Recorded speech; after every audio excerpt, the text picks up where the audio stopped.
Dignity commerce and competition classes में आपका स्वागत है। आज हम इस वीडियो में कुछ और अन्य प्रमुख अंतर्राष्ट्रीय संस्थानों एवं संगठनों के बारे में जानेंगे। राष्ट्रमंडल या कॉमनवेल्थ यह राष्ट्रों का एक अंतर्राष्ट्रीय संगठन है जिसमें मुख्य रूप से वे देश शामिल हैं जो कभी ब्रिटिश साम्राज्य का हिस्सा रहे थे। इसका गठन 1949 में समान विचारधारा, साझा इतिहास और सहयोग के उद्देश्य से हुआ था। राष्ट्रमंडल का मुख्यालय लंदन, यूनाइटेड किंगडम में स्थित है। राष्ट्रमंडल की मुख्य बातें। एक सदस्य देश। वर्तमान में राष्ट्रमंडल में लगभग 54 स्वतंत्र देश हैं, जिनमें Bharat, Canada, Australia, New Zealand, Pakistan, दक्षिण अफ्रीका और कई अन्य शामिल हैं।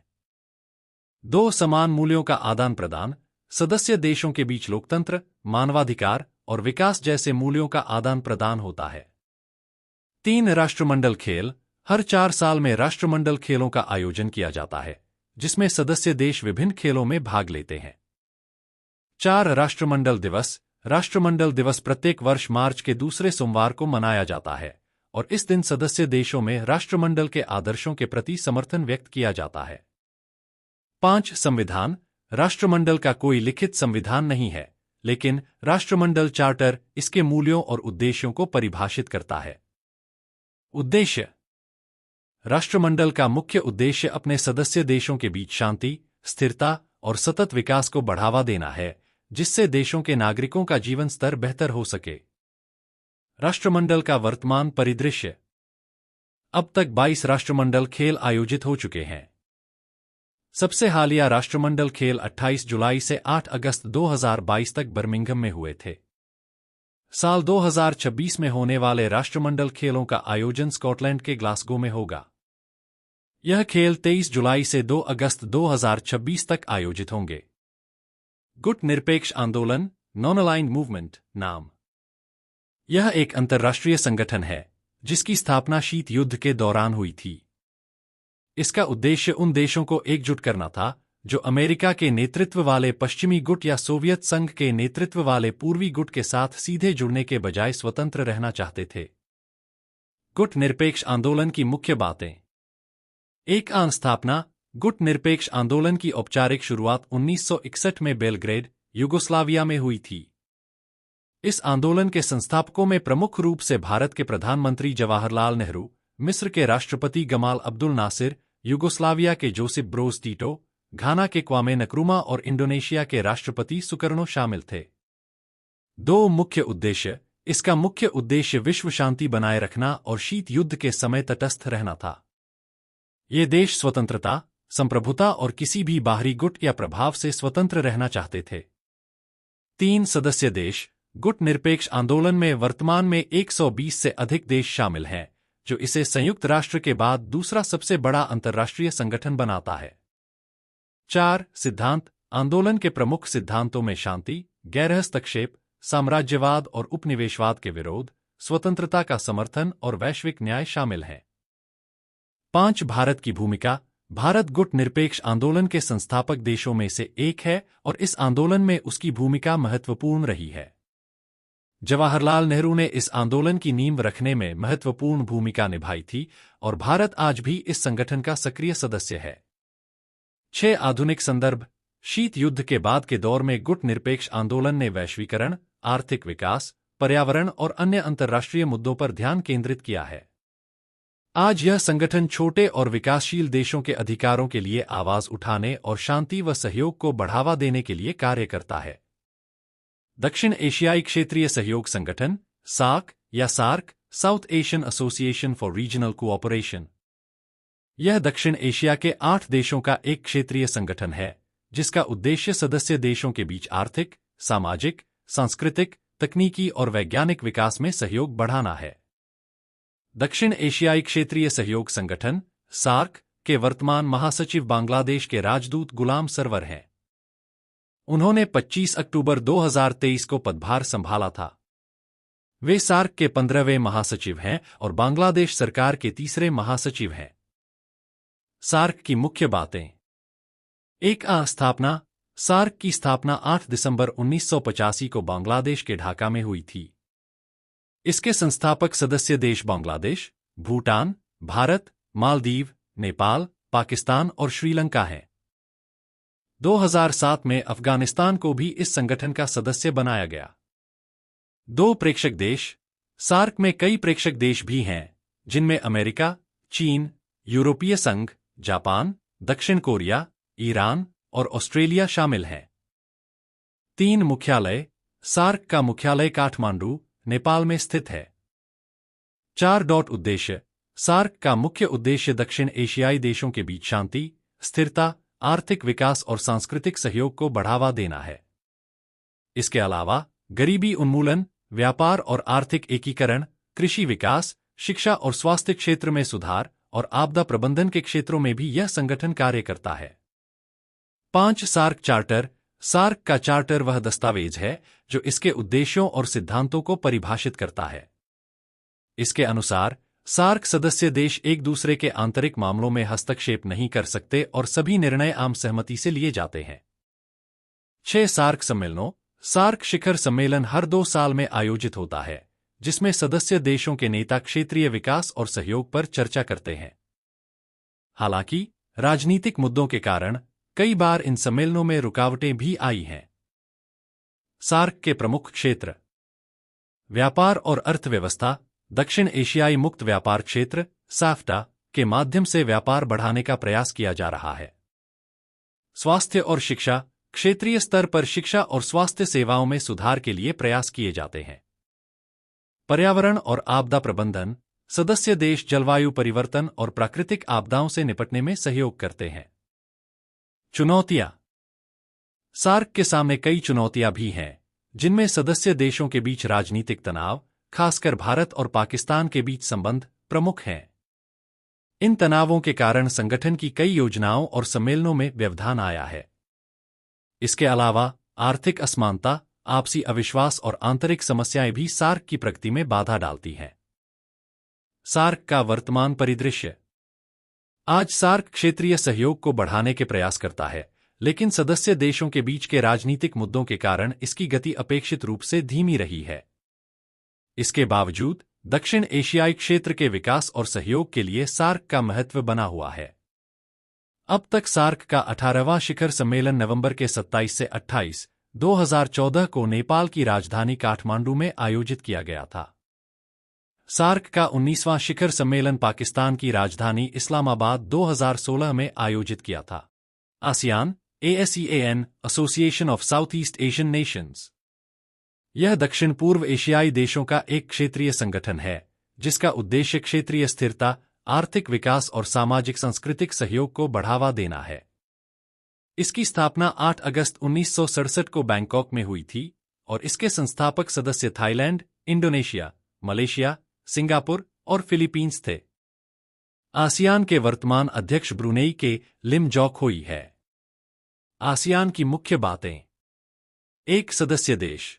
आसियान में वर्तमान में 10 देश शामिल हैं: Brunei, Cambodia, Indonesia, Laos, Malaysia, Myanmar, Philippines, Singapore, Thailand और वियतनाम। 2 मुख्यालय। इसका मुख्यालय जकार्ता, इंडोनेशिया में है। 3 उद्देश्य। आसियान का मुख्य उद्देश्य आर्थिक सहयोग बढ़ाना, शांति और स्थिरता को बनाए रखना और क्षेत्रीय सुरक्षा को बढ़ावा देना है। इसका ध्यान आर्थिक, राजनीतिक और सामाजिक एकता पर होता है ताकि सदस्य देश सामूहिक रूप से विकास कर सकें।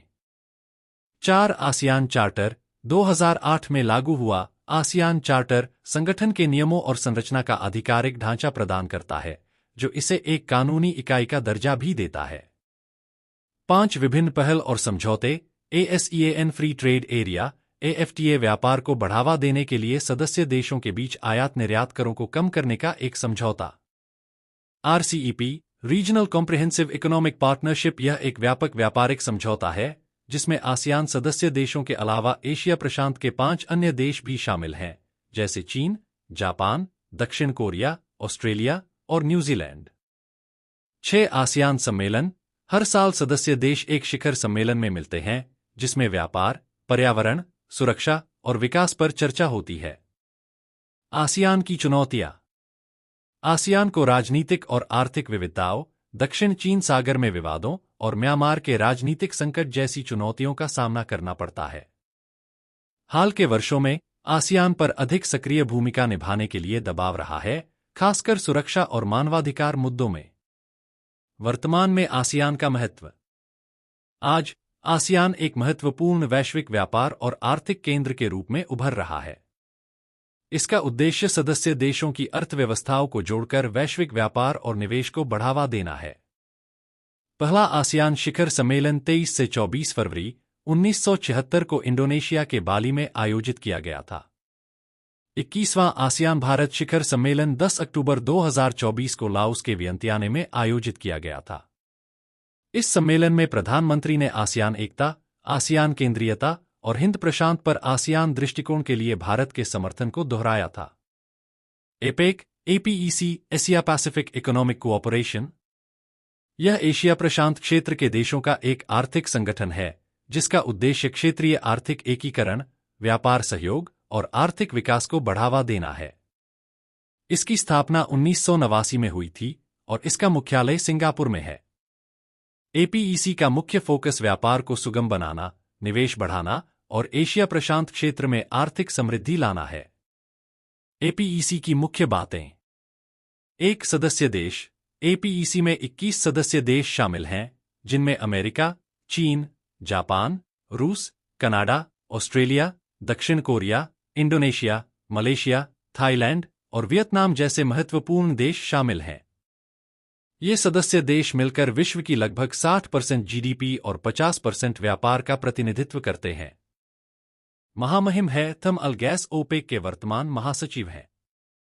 दो मुख्य उद्देश्य: व्यापार और निवेश में बाधाओं को कम करना, आर्थिक नीतियों और तकनीकी मानकों का सामंजस्य बनाना, क्षेत्रीय आर्थिक और तकनीकी सहयोग को बढ़ावा देना।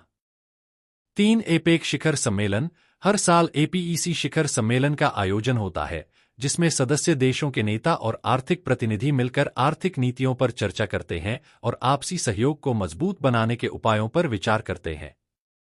4 बोगोर गोल। 1994 में इंडोनेशिया के बोगोर में हुए APEC शिखर सम्मेलन में सदस्य देशों ने बोगोर गोल का लक्ष्य रखा, जिसके तहत 2020 तक विकसित देशों के लिए और 2040 तक विकासशील देशों के लिए व्यापार और निवेश में बाधाओं को समाप्त करना है। 5 APEC के फोरम। APEC विभिन्न स्तरों पर काम करता है, जैसे व्यापार और निवेश, डिजिटल अर्थव्यवस्था, स्वास्थ्य, शिक्षा और पर्यावरण आदि। इन क्षेत्रों में नीतियों का सामंजस्य बिठाने और नवाचार को बढ़ावा देने का प्रयास किया जाता है। चुनौतियां। APEC को कई चुनौतियों का सामना करना पड़ता है, जिनमें व्यापार संरक्षणवाद, सदस्य देशों के बीच आर्थिक असमानता और राजनीतिक मतभेद शामिल हैं। विशेष रूप से अमेरिका और चीन के बीच व्यापार विवादों ने संगठन की प्रगति को प्रभावित किया है। वर्तमान में APEC का महत्व। APEC एशिया प्रशांत क्षेत्र के आर्थिक सहयोग का एक प्रमुख मंच है और इसे वैश्विक व्यापार और आर्थिक विकास में योगदान के लिए महत्वपूर्ण माना जाता है। APEC की बैठकों में महत्वपूर्ण निर्णय लिए जाते हैं जो क्षेत्रीय और वैश्विक अर्थव्यवस्था पर प्रभाव डालते हैं, और यह मंच क्षेत्रीय स्थिरता और विकास को प्रोत्साहित करने में महत्वपूर्ण भूमिका निभाता है। BIMSTEC, Bay of Bengal initiative for multisectoral technical and economic cooperation. यह एक क्षेत्रीय संगठन है जिसका उद्देश्य बंगाल की खाड़ी के आसपास के देशों के बीच बहुक्षेत्रीय तकनीकी और आर्थिक सहयोग को बढ़ावा देना है। इसकी स्थापना 6 जून 1997 को बैंकॉक घोषणा के तहत हुई थी। बिम्स्टेक मुख्य रूप से क्षेत्रीय विकास, आर्थिक सहयोग और आपसी सहयोग को प्रोत्साहित करने के लिए काम करता है। बिम्स्टेक के मुख्य पहलू।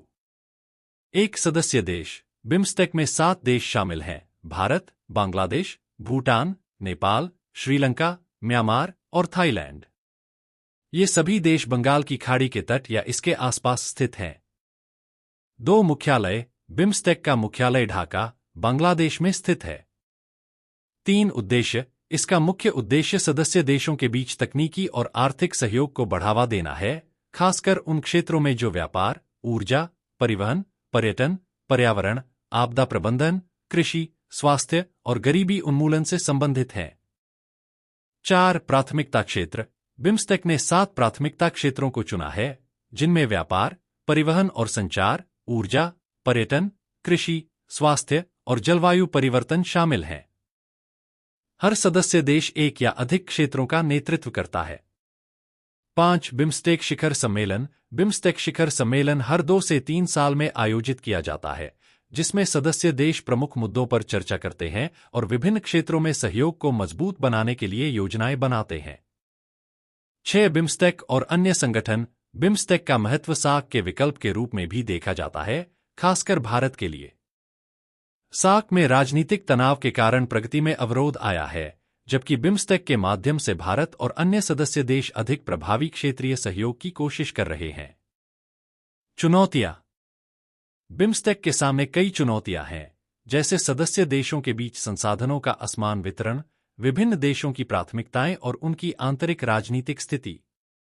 इसके अलावा संगठन को अपनी परियोजनाओं और पहलों को सुचारू रूप से क्रियान्वित करने में भी कठिनाई होती है। अब तक बिम्स्टेक शिखर सम्मेलन 5 बार हो चुका है। 5वां बिम्स्टेक शिखर सम्मेलन वर्चुअल माध्यम से आयोजित किया गया था। इसकी मेजबानी श्रीलंका ने की थी। इस सम्मेलन में प्रधानमंत्री नरेंद्र मोदी ने भाग लिया था। वर्तमान में बिम्स्टेक का महत्व। बिम्स्टेक को एक महत्वपूर्ण संगठन माना जाता है, जो दक्षिण और दक्षिण पूर्व एशिया के देशों के बीच कनेक्टिविटी और सहयोग को बढ़ावा देने में योगदान कर सकता है। इसके माध्यम से सदस्य देश अपनी अर्थव्यवस्थाओं को मजबूत बनाने के साथ साथ क्षेत्रीय स्थिरता और विकास में भी योगदान कर सकते हैं। बिम्स्टेक के वर्तमान महासचिव भारत के राजदूत इंद्र मणि पांडे हैं। बिम्स्टेक का पहला व्यापार शिखर सम्मेलन 6 से 8 अगस्त 2024 को नई दिल्ली में आयोजित किया था। Thank you for watching this video. Video अच्छी लगी तो चैनल को सब्सक्राइब और वीडियो को लाइक, शेयर और कमेंट करें।